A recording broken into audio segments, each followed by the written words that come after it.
여러분 안녕하세요. 드디어 전 남편의 기나긴 재판이 끝나게 되어 이곳에 보내고 싶었던 저의 사연을 보내게 되었습니다.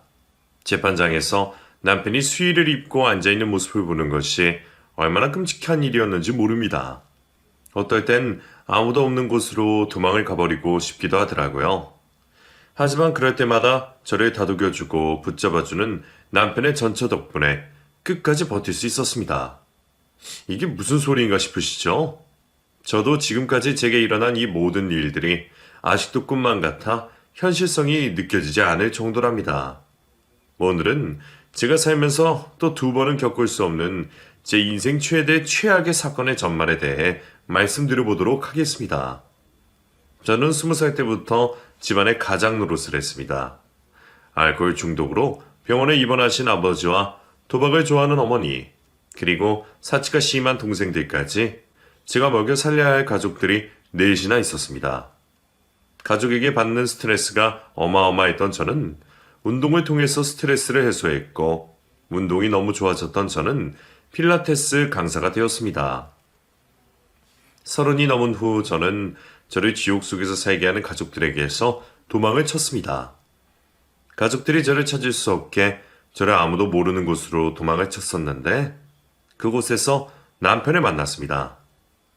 제가 거치로 옮긴 곳은 신도시로 떠오르던 곳이었는데 그곳에서 평생 모아왔던 돈으로 필라테스 학원을 차렸습니다. 정말 제대로 된 새 출발을 시작하기 위해서였죠. 처음에는 정말 행복했습니다. 나를 괴롭히는 가족들도 이곳에 없고 내 이름으로 된 사업장도 생겼으니 세상을 다 가진 것 같은 기분이었죠. 그런데 그것도 잠깐뿐이었고 사람은 역시나 혼자 살아서는 안 되는 동물이라는 걸 깨달았습니다. 모든 걸 다 얻은 것 같은 와중에도 가족도 친구도 없으니 제 삶이 너무 외롭게 느껴지더군요. 그때 저희 학원 수강생분이 저에게 지역 커뮤니티에 대해 알려주었습니다. 원장님, 저희 지역에 커뮤니티 카페가 하나 있는데 거기 가입해 보시는 게 어떻겠어요? 여기 사람들 대부분 거기서 친구 사귀고 하던데 원장님도 카페에 한번 가입해 보세요. 다양한 모임들이 많아요. 수강생이 알려준 지역 커뮤니티 카페에 가입을 해보니 이 지역 사람들 모두가 이곳에서 활동을 하고 있는 것 같아 보일 정도로 활발했습니다. 신도시라 그런지 동네에는 타지에서 온 사람들이 많았고 대다수가 그 지역 커뮤니티를 통해 인맥을 만들어가는 것 같았어요. 카페를 한참 구경하던 저는 평소에 관심이 많았던 투자 모임에 한번 참여를 해봐야겠다는 생각이 들었습니다.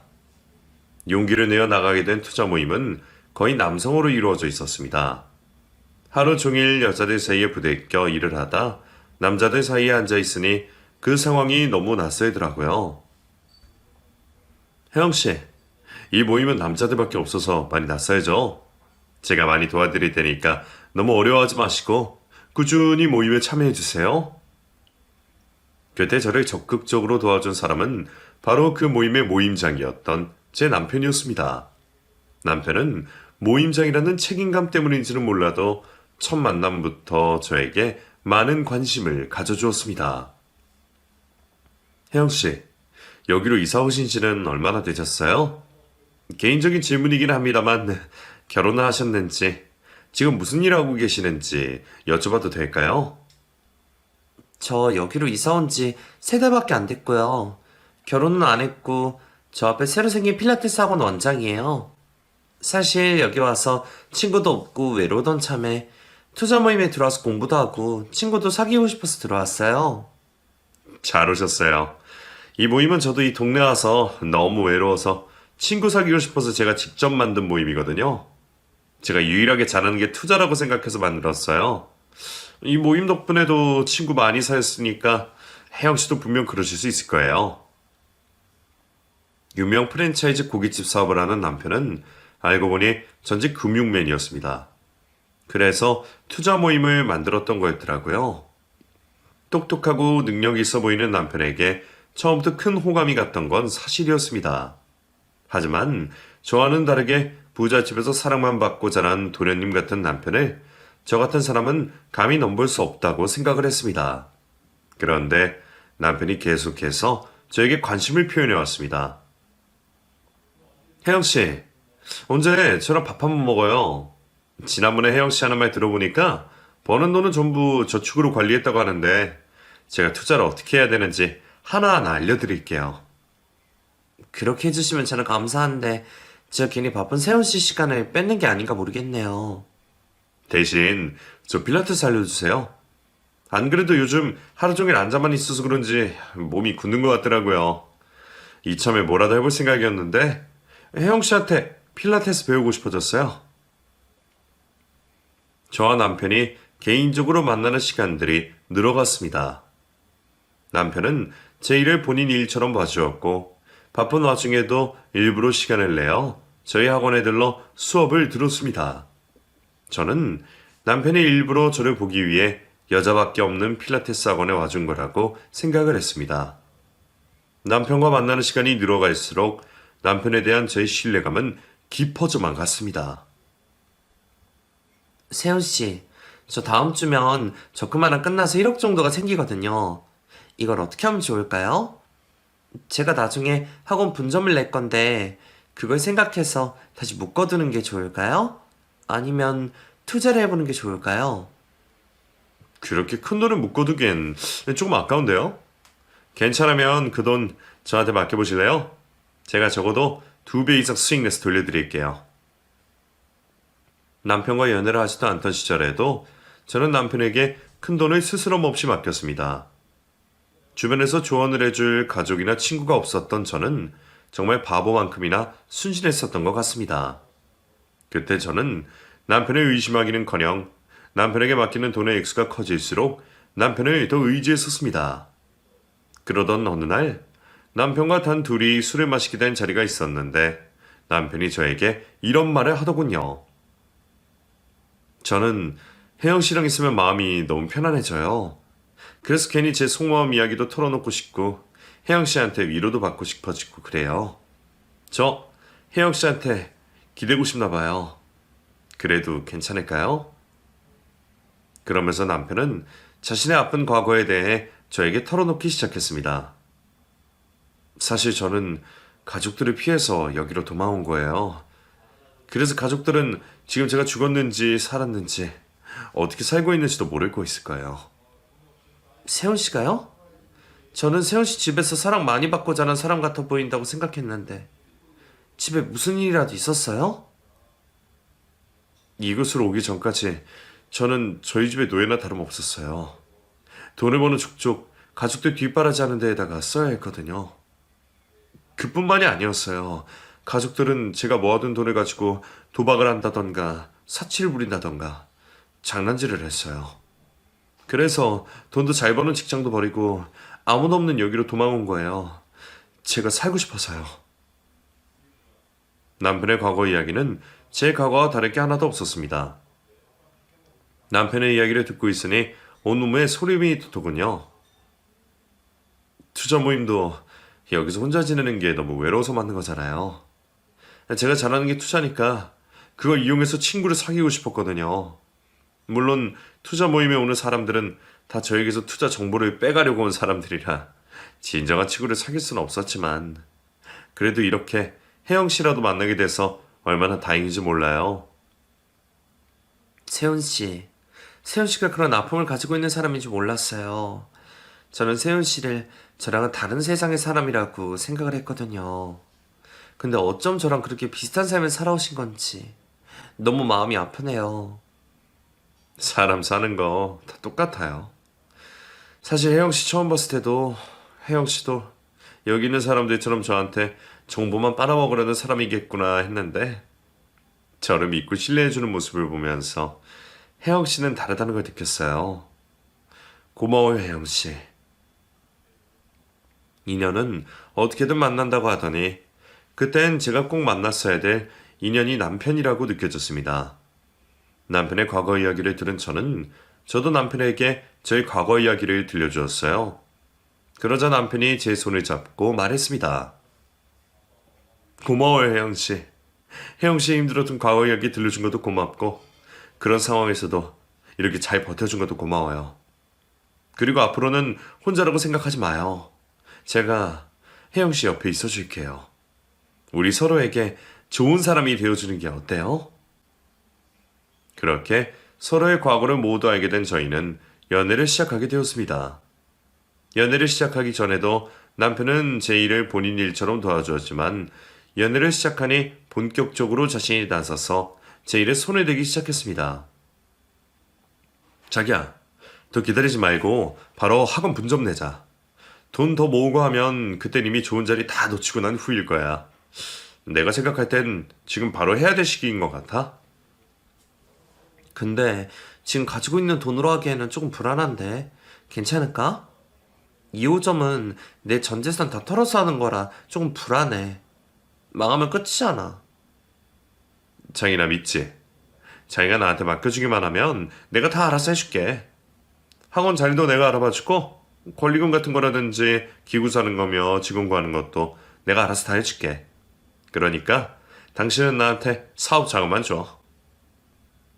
필라테스 학원을 차린 지 1년이 채 되지 않았을 때이기도 하고 분점을 내면 제가 가지고 있던 전 재산을 몽땅 털어서 차려야 되는 거기 때문에 망설였던 건 사실이었습니다. 학원 2개까지는 제가 감당할 수 없을 것 같아 분점을 내고 싶지 않은 마음이 더 컸었어요. 그런데 남편이 자기만 믿으라고 하니 차마 거절할 수 없었던 저는 남편에게 믿고 맡길 수밖에 없었습니다. 당신은 앞으로 떼돈 벌 생각만 해. 이 지역부터 시작해서 학원 분점 하나씩 늘려가다 보면 전국에 당신 이름을 내건 학원으로 가득하게 될 거야. 내가 그렇게 만들어줄게. 남편만 믿고 차린 학원 분점은 본점만큼이나 매출을 내며 대박을 터뜨렸습니다. 남편이 왜 그토록이나 저에게 큰 소리를 쳤던 건지 이해가 되더라고요. 자기 만난 곳부터 얻었던 내 인생이 점점 밝아지기 시작한 것 같아. 자기한테 어떻게 보답을 해야 될지 모르겠어. 그럼 나랑 평생 같이 살래? 자기가 나한테 보답해줄 수 있는 방법은 나랑 결혼해서 내 옆에 있어주는 거야. 남편이 저에게 청혼을 하던 그 순간 믿고 의지할 수 있는 가족이 생길지도 모른다는 생각에 가슴이 벅차올랐습니다. 남편도 눈물을 글썽이며 말했습니다. 가족도 친구도 없는 우리 둘 앞으로 서로 의지하면서 잘 살아보자. 내가 당신한테 좋은 가족이 되어줄게. 당신도 나한테 좋은 가족이 되어줘. 그렇게 남편과 저는 가족이 단 한 명도 없는 작은 결혼식을 올렸습니다. 남들만큼 화려하지도 않고 많은 축하를 받은 결혼식은 아니었지만 남편과의 결혼은 가족들을 피해 도망쳐 제 힘으로 학원을 개업하던 그때보다도 더 행복했습니다. 남편이라는 천군만마를 얻은 저는 이 험난한 세상도 수월하게 살아갈 수 있을 것만 같았어요. 뭐든지 다 해낼 수 있을 것 같았죠. 그리고 결혼 후 남편에게 간도 세게도 다 내어줄 수 있을 것 같았던 저는 저의 모든 재산을 남편에게 맡겼습니다. 자기야, 나 내가 가진 거 당신한테 다 줬으니까 앞으로 당신은 나한테서 도망갈 생각하면 안 돼. 알겠지? 당신이 나한테 빚을 안겨줘도 나는 당신한테서 도망갈 생각 없으니까 걱정하지 마. 당신 옆에 꼭 붙어 있을게. 그래서 말인데 우리 혼인신고는 언제 할 거야? 결혼한 지 한 달이 됐는데도 자기가 혼인신고하자는 말을 안 해서 조금 서운해. 결혼한 지 한 달이 넘었는데도 남편 입에서 혼인신고를 하자는 말이 나오지 않자 서운했던 제가 애교 섞인 말로 물어봤습니다. 그러자 남편이 서운해하는 저를 달래주었습니다. 미안해. 안 그래도 혼인신고에 관해서 자기한테 말하려고 했는데 깜빡했다. 나 지금 미혼 자격으로 혜택 받고 있는 게 몇 개 있거든. 그래서 그것 때문에 당장은 혼인신고는 못할 것 같아. 그게 뭔데 그래. 그리고 아무리 그래도 그것 때문에 혼인신고를 안 하는 거 좀 그렇지 않아? 저거 손해보더라도 혼인신고 올리자. 그리고 잘 찾아보면 신혼부부나 기혼자 혜택도 많을 거야. 자기야, 나 돈에 되게 깐깐한 사람인 거 알지? 나는 평생 단 1원도 손해 안 보고 살아온 사람이야. 우리 당장 혼인신고 안 해도 문제될 거 없으니까 금전적으로 손해를 안 보는 쪽으로 하자. 미안해. 금전적인 손해를 보고 싶어 하지 않은 남편은 끝까지 혼인신고를 올릴 수 없다고 했습니다. 그래서 제가 좀 더 기다려주기로 했어요. 사실 혼인신고를 하지 않아도 저희는 명백한 부부였고 사실혼이었으니 그건 크게 걱정되지 않았습니다. 혼인신고를 올리지는 못했지만 남들과 다를 것 없는 행복한 신혼생활을 즐기고 있을 때였습니다. 남편이 갑자기 또 학원 분점에 관한 이야기를 꺼내 들었어요. 자기야, 우리 학원 사무 좀 낼까? 부동산 하는 내 친구 녀석이 좋은 자리가 하나 생겼다고 연락이 왔더라고. 그 자리에서 하면 무조건 대박 난다고 하는데 우리 그 자리 놓치지 말자. 우리 2호점 낸 지도 얼마 안 됐는데 또 3호점을 낸다고? 돈도 돈인데 나 학원 2개 운영하는 것만으로도 이미 너무 힘들어. 3개까지는 내가 못할 것 같아. 학원 2개 더 벅찼던 저는 아무리 좋은 기회라도 학원을 3개까지 내고 싶진 않았어요. 제가 남편에게 거절을 하자 남편이 저를 조르기 시작했습니다. 그래도 여보, 이렇게 좋은 기회를 날려버릴 수는 없잖아. 이거 놓치면 다른 사람 잘 되라고 도와주는 꼴밖에 안 된다고. 그래도 내가 힘든데 어떡해. 솔직히 나는 사업에 소질 있는 사람도 아니고 돈 때문에 욕심내다가 다 이럴까봐 무서워. 당신이랑 나랑은 달라. 그럼 이렇게 하자. 당신이 사무점 차릴 돈만 나한테 줘. 그럼 내가 사무점을 책임지고 관리할게. 어때? 앞으로 내는 학원 분점 내가 다 관리할 테니까 당신은 당신 이름만 빌려주면 돼. 남편이 이미 고깃집 프랜차이즈를 크게 성공시켜뒀기 때문에 사업적으로 남편을 의심할 여지가 없었습니다. 그리고 남편이 돈이랑 제 이름만 빌려주면 자기가 다 알아서 하겠다고 하니 사실 제가 손해볼 건 없었습니다. 결혼까지 한 마당에 누구 이름으로든 재산을 더 불리는 건 좋은 거였으니까요. 알겠어. 그럼 앞으로 내는 학원은 당신이 책임지고 운영하는 걸로 해. 대신 무리하게 해서 지금 하던 것도 망하게 해서는 안 돼. 알겠지? 당연하지. 당신 나 못 믿어? 5년 안에 당신 학원 분점만 100개 내줄 테니까 당신은 돈방석에 앉을 준비만 해. 제 허락이 떨어지자 남편은 바로 제 돈으로 학원 3호점을 기업했습니다. 사실 이미 제 돈을 남편한테 다 맡겨둔 상태라 새로운 학원 개업에 얼마를 들여 개업을 한지도 몰랐습니다. 남편이 알아서 하는 거라 관심도 없기도 했고 그때 저희 최대의 관심사는 단 하나, 바로 혼인신고였습니다. 남편이 3호점도 무사히 개업을 하고 어느 정도 자리를 잡은 것 같을 때 저는 다시 혼인신고 이야기를 꺼냈습니다. 자기야, 우리 혼인신고는 언제 해? 이러다 1년 넘기겠어. 난 어서 빨리 당신이랑 법적으로도 부부가 되고 싶어. 혼인신고 그게 뭐가 급해서 그래? 요즘 다들 혼인신고를 늦게 하거나 아예 안 한다고 하더라. 우리도 그냥 애 생겼을 때나 꼭 필요할 때 하자. 왜 그래? 당신 나랑 혼인신고하기 싫어서 그래? 우리 서로한테 가족이 되어주자며 당신은 말로만 그런 거야? 내가 지금 미혼자 자격으로 받고 있는 혜택을 돈으로 환산하면 몇 억은 돼서 그래. 나 혼인신고하면 하고 있는 일에도 지장 가는 게 몇 개 있어서 그러니까 당신이 나 좀 이해해줘. 혼인신고가 왜 당신 하는 일에 문제가 되는데 정말 도통 이해를 할 수가 없네? 이해하지 못하는 저의 말에 남편이 저를 무시하듯 말했습니다. 당신은 동네 필라테스 학원 한두 개만 운영하니 잘 모르겠지. 나같이 큰 사업하는 사람들은 뭘 하든 나한테 손해 안 보는 쪽으로 계산하면서 혜택 받을 수 있는 건 다 받으면서 한다고. 그리고 당신한테 설명해도 당신은 못 알아들을 거야. 내가 그렇다면 그런 줄로만 알아. 남편이 저를 무시하는 게 화가 나기는 했지만 사실 제가 사업에 무지한 건 사실이었으니 더 따지고 들 수는 없었습니다. 똑똑한 남편이 하는 일에는 다 그럴 만한 이유가 있을 거라고 생각을 하기로 했어요. 그리고 계속 혼인신고에 집착을 하면 저만 이상한 사람이 되고 저만 힘들어지는 것 같아 남편과의 혼인신고는 포기하기로 했습니다. 어차피 임신을 계획하고 있었으니 그때에도 늦지 않을 거라고 생각을 했었죠. 남편과 제가 세상의 모든 돈을 쓸어 담겠다는 의지로 각자의 사업에 열중을 하며 지내고 있을 때였습니다. 남편이 저녁을 먹으러 가자며 남편이 운영하고 있는 고깃집으로 저를 불렀습니다. 자기야, 미안한데 잠깐 카운터 좀 봐줄래? 갑자기 세무사님이 근처에 오셨다고 이야기 좀 나누자고 해서 말이야. 세무사님만 잠깐 뵙고 올게. 미안해. 남편이 잠깐 자리를 비워야 된다며 저에게 카운터를 맡기고 나갔습니다. 평소 남편이 자기가 일하는 곳엔 저를 잘 데리고 와주지 않았기 때문에 제가 신기해하며 카운터 이곳저곳을 구경하고 있었습니다. 그러다 서랍 하나를 열어보게 됐는데 그곳에서 이상한 우편물을 발견하게 됐어요. 바로 정신병원에서 날라온 우편물이었습니다. 도대체 정신병원에서 왜 남편에게 이런 우편을 보낸 건가 싶어 저는 궁금증을 찾지 못하고 우편물을 열어보았습니다.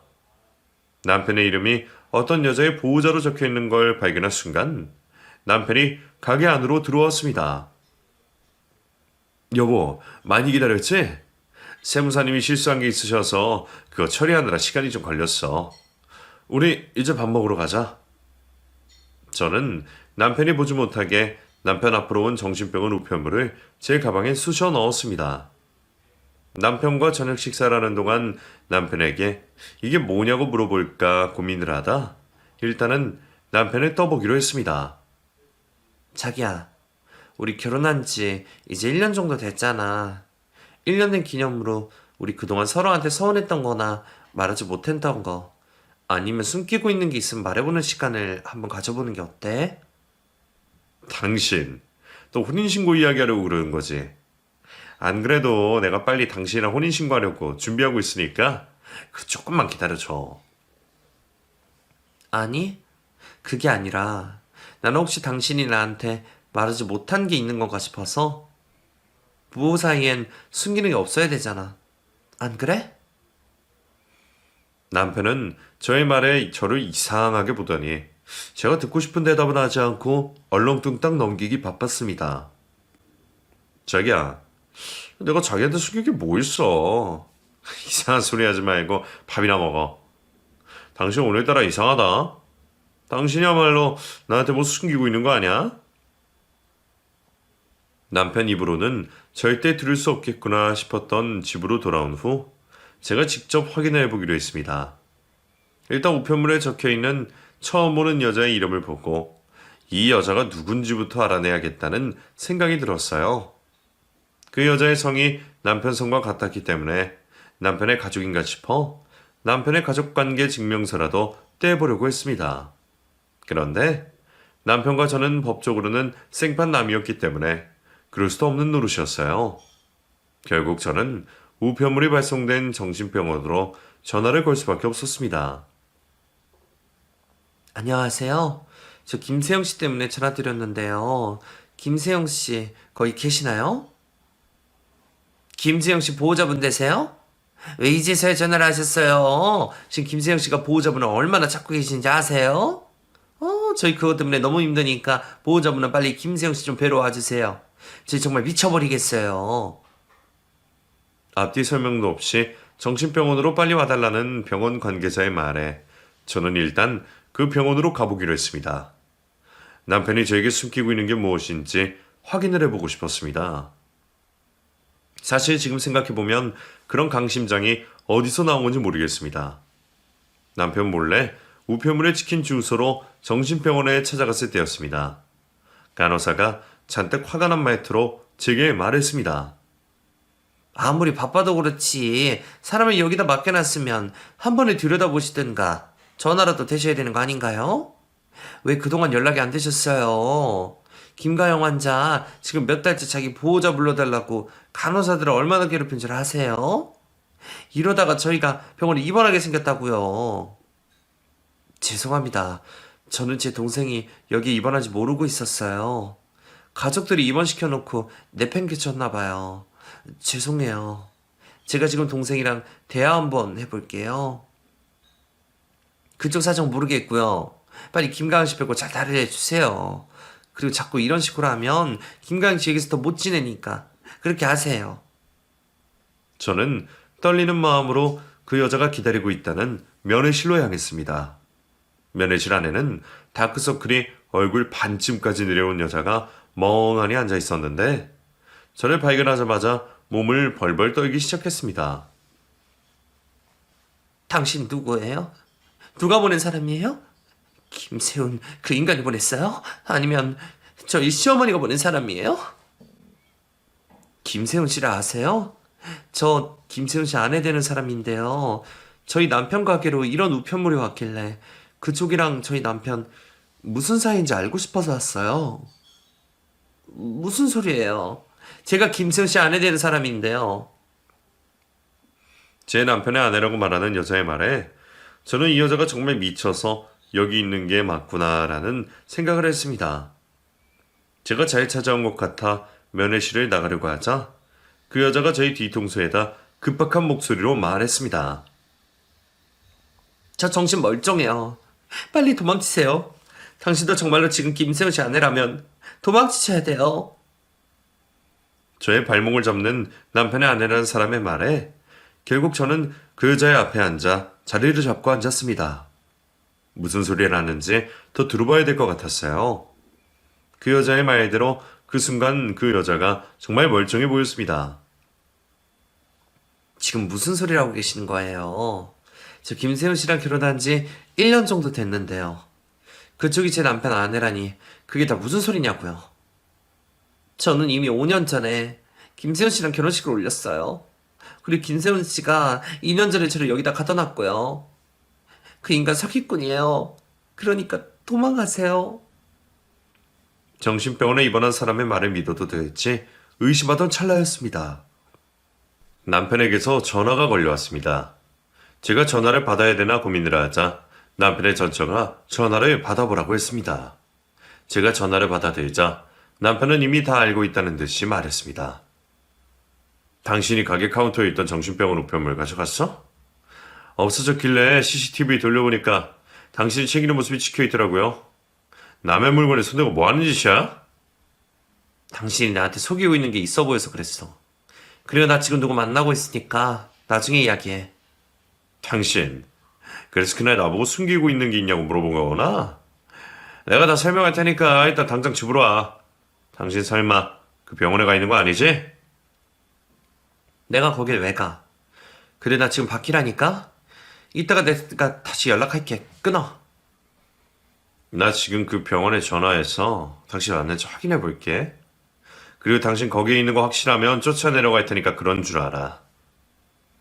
남편과 통화를 끝내고 나니 남편이 너무 무섭게 느껴지더군요.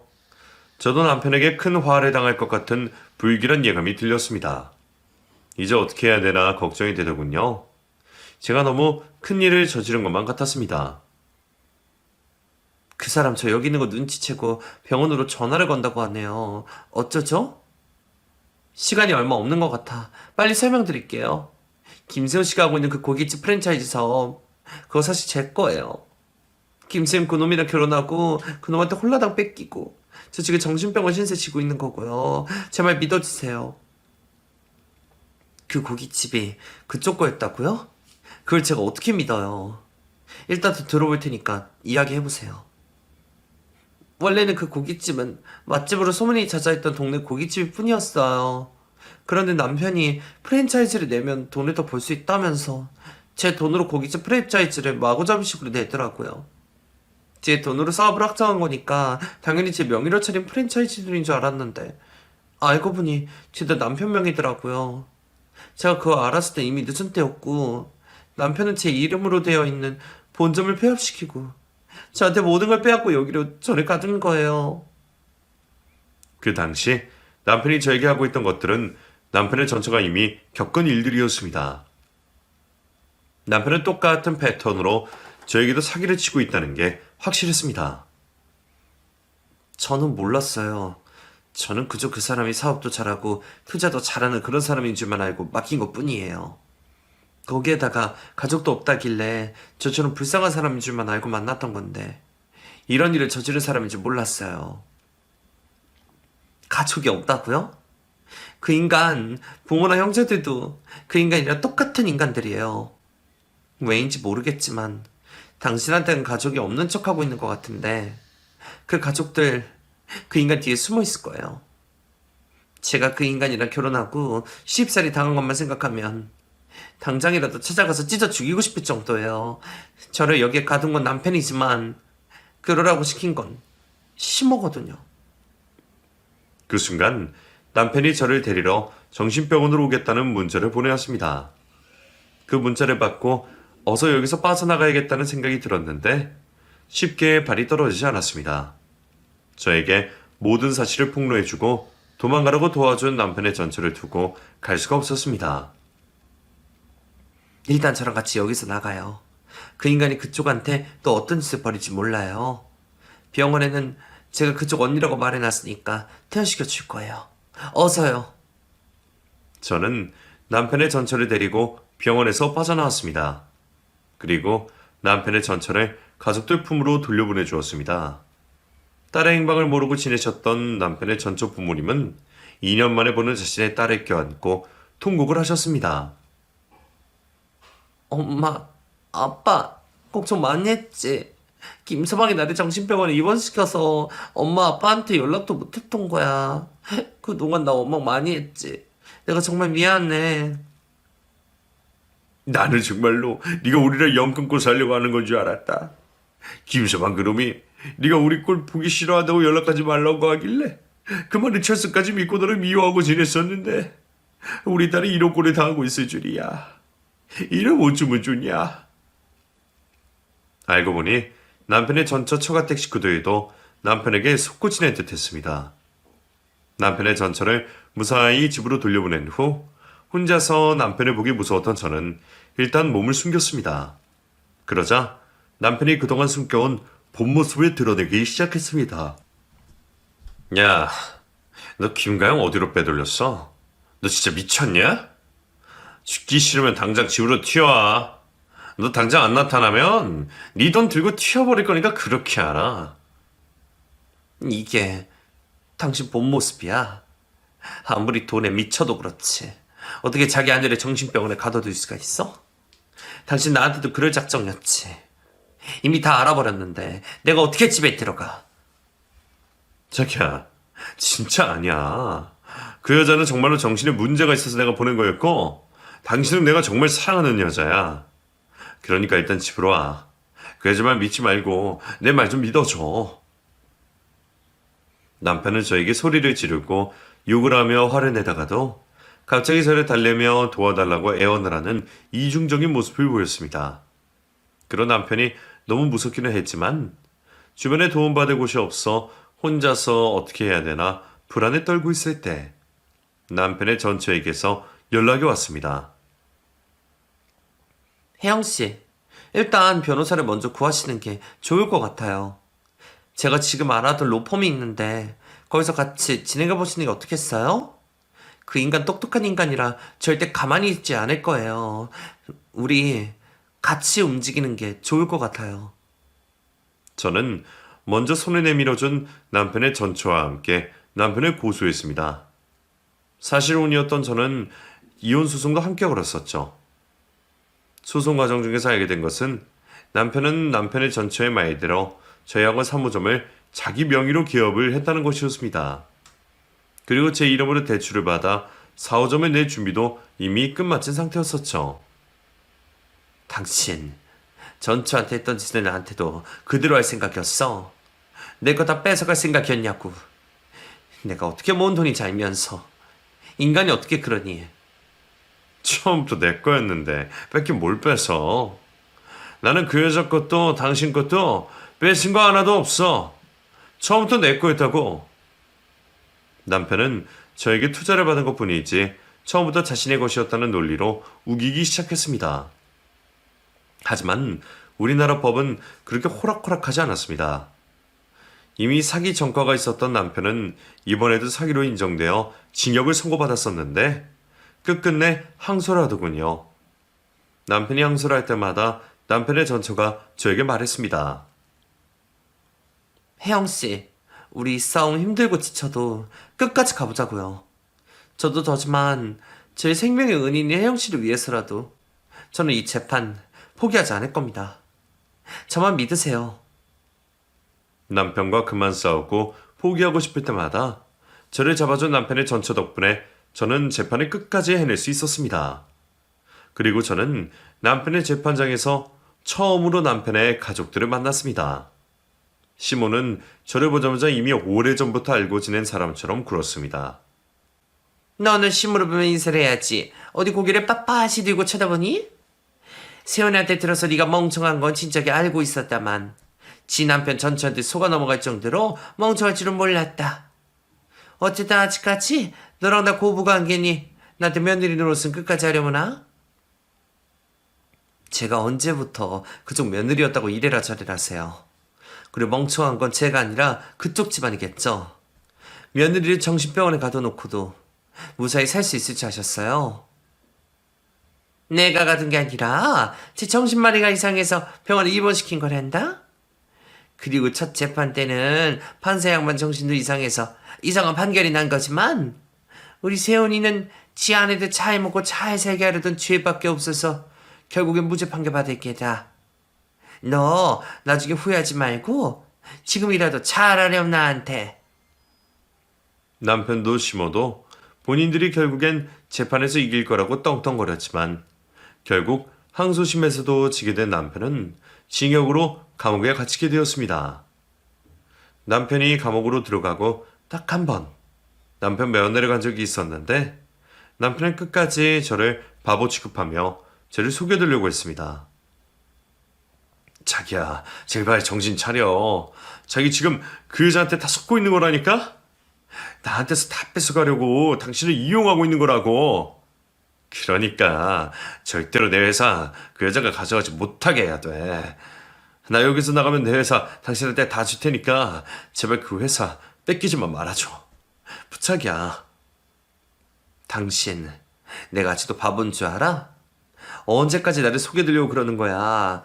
외로운 사람 마음 이용해 먹으니 좋아? 내가 당신을 얼마나 믿었는데.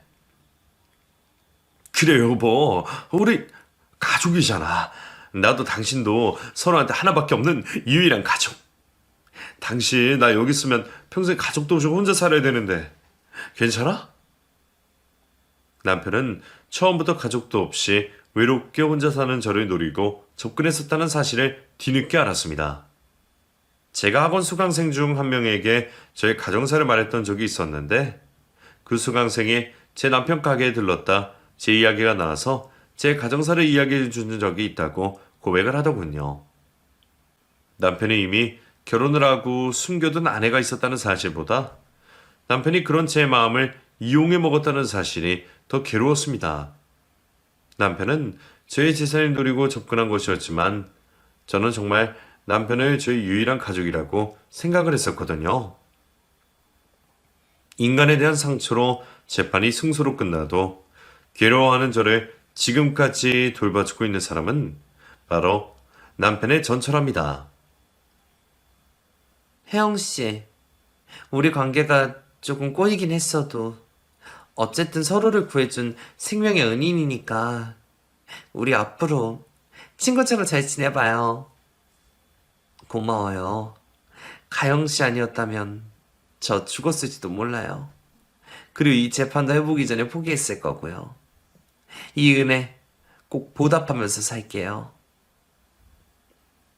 처음엔 저를 신경 써주는 남편의 전처가 불편한 건 사실이었습니다. 서로의 은인이고 고마운 사이는 맞지만 우리가 어떻게 가까워지겠냐 싶었죠. 그런데 지금은 남편의 전처의 노력 덕분에 자매만큼이나 가까운 사이가 되었답니다. 더러운 꼴도 같이 보고 고생도 같이 한 덕분인지 친해지는 건 순식간이더군요. 소중한 인생의 친구를 얻은 것 같아 감사하긴 하지만 이 앞으로를 어떻게 살아가면 좋을지 막막합니다. 이젠 사람이 너무 무서워졌거든요. 가족들만 미워하던 제가 지금은 온 세상 사람들을 의심하고 경계하며 살게 되었습니다. 언제까지 이렇게 살아야 되는지 모르겠어요. 한 치 앞도 보이지 않아 너무 무섭습니다. 하지만 이럴 때일수록 흐르는 대로 살아가는 게 맞겠죠?